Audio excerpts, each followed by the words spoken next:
అదే RTV app వార్తల్ని క్షణాల్లో చదివే అవకాశం ఉంటుంది. ఒక న్యూస్ పేపర్, ఒక టెలివిజన్ ఛానల్ మీ చేతుల్లో ఎప్పుడూ ఉంటాయి.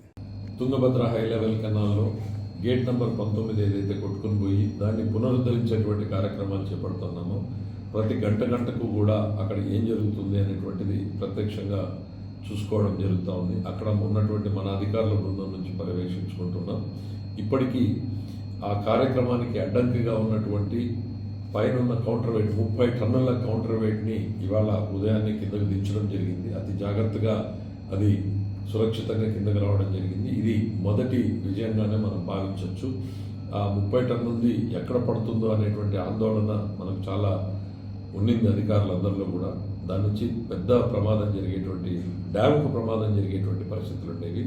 దాన్ని 90 టన్నుల క్రేన్లు 2 పెట్టుకొని ఇవాళ ఉదయాన్నే సురక్షితంగా దాన్ని కిందకి దించడం జరిగింది.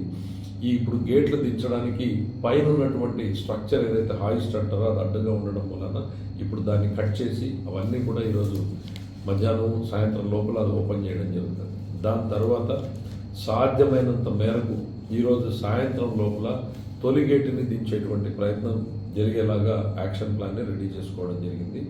అయిపోతుందని భావిస్తాం. మనం ఒక ఫస్ట్ గేట్ని సక్సెస్ అవ్వగలిగితే 2, 3 వెళ్ళడం కూడా సులభతరం అవుతుంది అనేటువంటి నమ్మకంతో ఉన్నాం. ఏదేమైనా ఇవాళ చాలా అత్యంత కీలకమైనటువంటి రోజుగా భావిస్తూ ఉన్నాం. ఎందుకంటే ఫస్ట్ స్టెప్ మనం ఇవాళ విజయవంతంగా ఆ 30 టన్స్ 30 టన్నుల కౌంటర్ వెయిట్ని సురక్షితంగా కిందకి దించాం. అదేమన్నా ఒక్కసారిగా పడుంటే అక్కడ ఉన్నటువంటి స్ట్రక్చరు క్రాక్లు వస్తాయనేటువంటి ఆందోళన ఉంది. సో ఇక మిగిలిన దాన్ని ఇప్పుడు మధ్యాహ్నం నుంచి తొలగించడం మొదలు పెట్టేశారు. అప్పటికి పైన తొలగించగానే క్రేన్ల ఆపరేషన్ ఈజీ అవుతుంది, మనం గేట్లు దించగలుగుతా ఉన్నాం.